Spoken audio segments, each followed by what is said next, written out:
Assalamualaikum warahmatullahi wabarakatuh. Hello guys, welcome back again with me, Muhammad Fadl Bahtiar. I'm a chemistry student from University of Maulana Malik Ibrahim, Malang. And in this occasion, I will explain about sampling and preservation strategies, contamination and loss in water analysis, and contamination from reagents. And the first and so sampling and preservation strategies. What do you mean by sampling? Sampling is collecting a certain volume of a body of water to body studied with the smallest amount possible but still able to represent or representative and still have all the same properties as the body of water. Take example of seawater like water extract. This strategy is very important because the sample when taken and after use the volume must remain the same so it can be called valid data. Next. The next is sampling step. One is representative sampling, two transport and preservation of sample, and three sample chemical analysis. The test parameter can be physical or chemical parameter or both.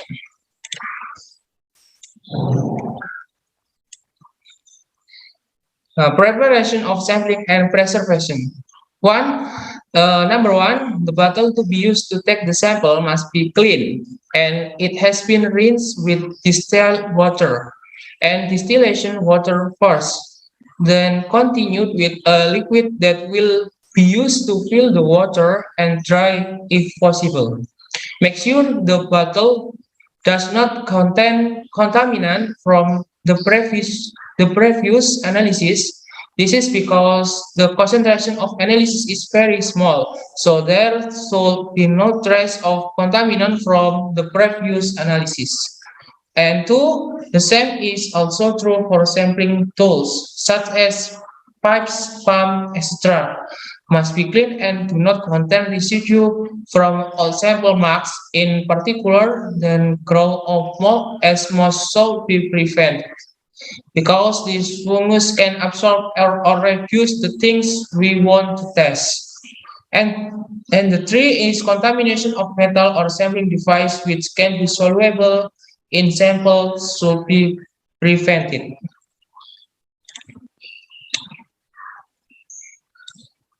And number four, iron, brass, bronze can dissolve in water that is acidic or alkaline, so it must be concentrate the metal. While plastic and rubber materials can dissolve in industrial wastewater containing organic solvent or oil and gasoline. For example, do not choose container made or plastic or rubber in the sample contain organic or non-pollutant material. And five, sample can be taken separately using buckets, plastic or glass bottle. Open and hardener from example with a lead ring on the neck tied with a rope, then put into river, channel, well, and so on. Next, taking sample at a certain depth. One step is provide a closed bottle that can open when it comes to the desired depth. Step two, another way is to use a kind of sucking pump. This is because to avoid surface area that can contain suspended solid. Step three, sample from water faucets can be taken with an open beaker or bottle to be closed, depending on the analysis plan. Number four, using automatic sampler, which is a special tool for taking sample in a row.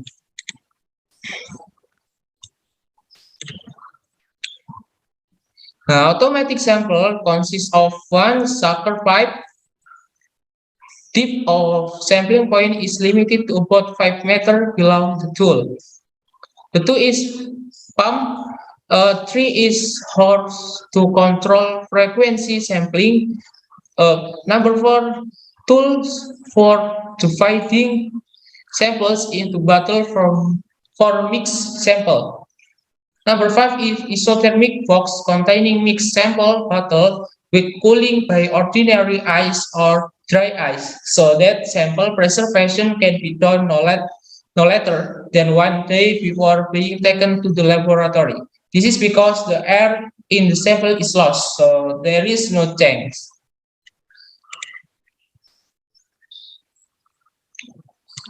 This disturbance that might arise during storage and transportation of sample. And number 1, gases such as O2 and CO2 can be absorbed by sample water or can vanish from the sample water into the air.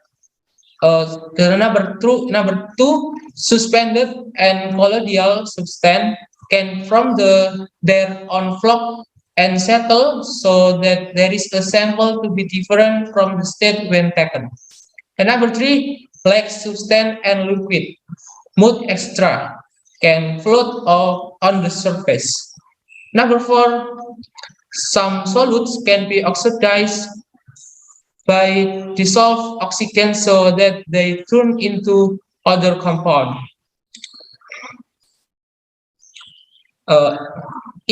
How to preserve sample. How to preserve sample, it depends of the analysis to be done and the element that will be researched. Contamination and loss in water analysis. What is a contamination? Contamination is defined as the entry of unwanted compound into the sample during the initial treatment process of the sample and during analysis.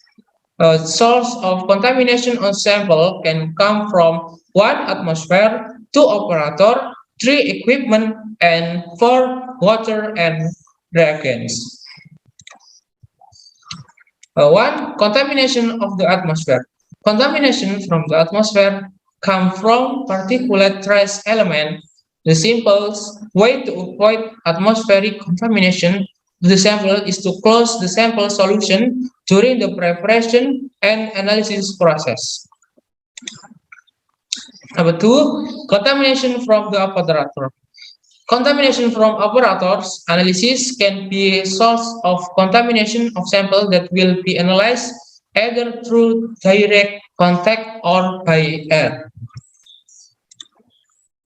And number 3, contamination of equipment.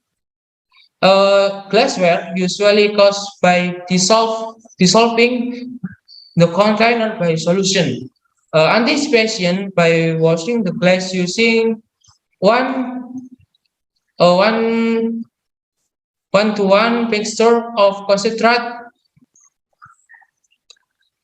A2SO4 and ANO3 for storage should be soaked with a dilute solution minimal or 0.1 mHCl and HNO3 if not in use. Other materials that have possible contaminants. Other materials that have possible contaminants, for example, fused silica or quartz, is likely to be contaminated from material absorbed by silica in previous use. Then plastic contain additive. Then the next material, Teflon, can withstand a temperature of 300 degrees Celsius. 300 degrees Celsius and is inert on all analytical reagent. PVC contain metals with high level. Most plastic are contaminated by polymers such as zinc stearate on its surface. Rubber content such as zinc oxide. Filter paper can contribute contaminant because filter paper also contain various metals. 5. Contamination from water. Contamination from water to reduce metal contamination in water. Water needs to be passed first into the ion exchange resin column or at least two distillation is carried out.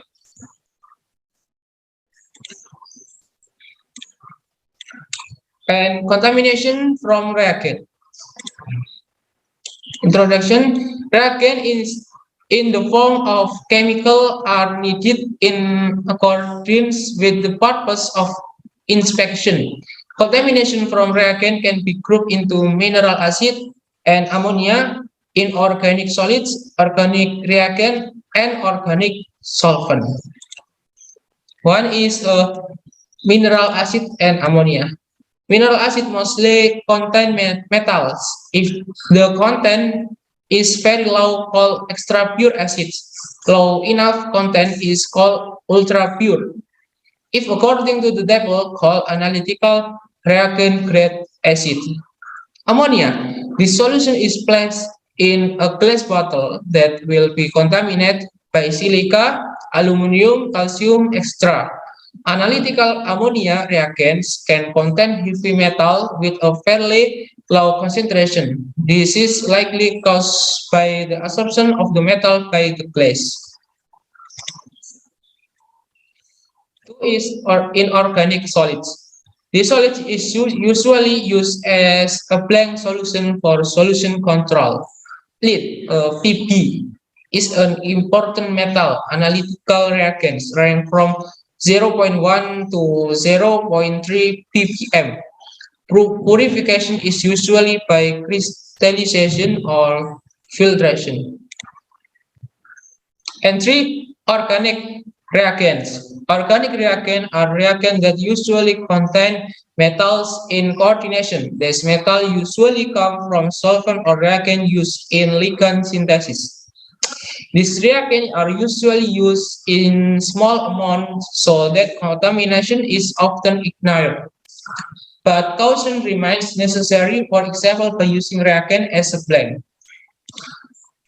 And number 4, organic solvent. Organic solvent which must be watched out for is the presence of other organic compounds dissolved in solvent because it usually interferes with the determination by spectrometry, such as CCl4 and CHCl3. Loss analysis. The factor that cause analysis can disappear, namely, one is absorption, two is volatilization, and the last in coordination or settle. That's all can be I say. I'm sorry that if there is a wrong pronunciation and extra. I'm sorry. Thank you for your attention and watching my video, and see you in next video. The last I say, wassalamualaikum warahmatullahi wabarakatuh.